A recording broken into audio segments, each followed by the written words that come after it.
திலோத்தமாவுக்குள் எப்படித்தான் இப்படி ஒரு போர்க்களம் அடித்து கொண்டிருக்கிறதோ.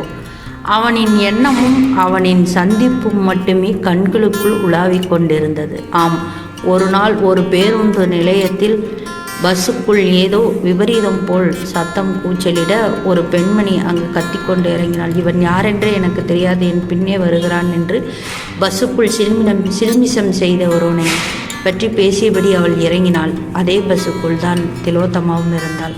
அந்த பஸ் நிலையத்தில் பெரிதாக அவர்களை யாரும் கண்டு கொண்டது போல் தெரியவில்லை. எல்லோரும் வேடிக்கைத்தான் பார்த்தார்கள்.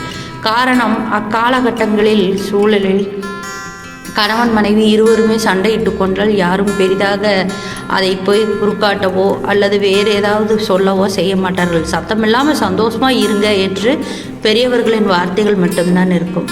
அவன் அந்த பெண் செல்லும் பொழுது அவனை அவளுடைய கணவன் என்று சொல்லியபடியே பின்னே அலைந்தான். அங்கே இருந்த போலீஸ் அவன் செய்யும் சில்மிஷத்தை கண்டு அவனை மிரட்டுவதற்காக அருகில் வந்தார். திலோத்தமா பஸ்க்குள் இருந்து கொண்டு அனைத்தையும் பார்த்து கொண்டிருந்தாள்.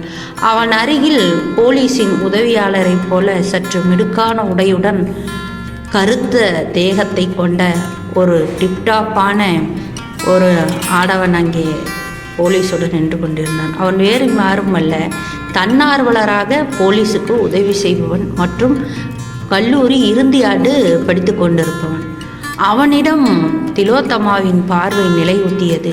அங்கே இருக்கும் கூக்குரலும் பிரச்சனையும் திலோத்தமாவின் மனதில் ஆத்திரத்தை ஏற்படுத்தினாலும் இவன் மீது இருக்கும் கண்ணை மட்டும் சற்று நகர்த்தி கொள்ளவில்லை.